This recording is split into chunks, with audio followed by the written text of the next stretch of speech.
అండి, అందరికీ నమస్కారం.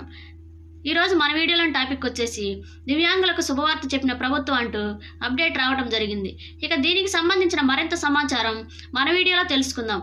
వీడియోకి లైక్ చేయండి, సబ్స్క్రైబ్ చేసుకోండి. మరింత సమాచారం కోసం వీడియో మొత్తం పూర్తిగా చూడండి ఫ్రెండ్స్. తెలంగాణలో సీఎం రేవంత్ రెడ్డి గారి ప్రభుత్వం ఎంతో ప్రతిష్టాత్మకంగా మహిళలకు ఉచిత బస్ జర్నీ సదుపాయం కల్పిస్తుంది.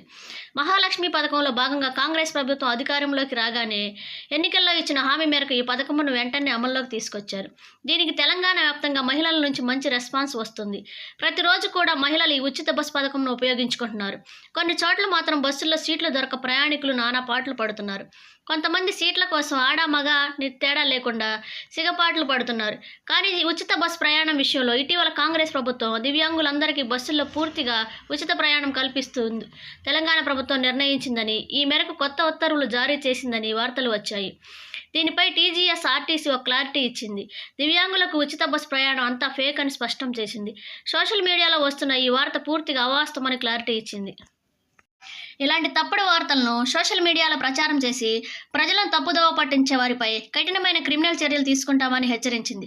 ప్రజలు ఇటువంటి పుకారులను నమ్మవద్దని, ఏదైనా కొత్త నిర్ణయం తీసుకుంటే పత్రికా ప్రకటన ద్వారా లేదా అధికారిక టీజీఎస్ఆర్టీసీ వెబ్సైట్ ద్వారా కానీ వెల్లడించడం జరుగుతుందని అధికారులు తేల్చి చెప్పారు.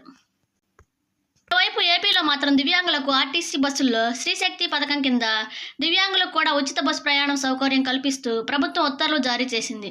ఇప్పటి వరకు 50% రాయితీతో ప్రయాణ సౌకర్యం కల్పిస్తుండగా ఇక నుంచి ఉచితంగా ఆయా బస్సులో ప్రయాణం చేసేందుకు వెసులుబాటు కల్పించింది.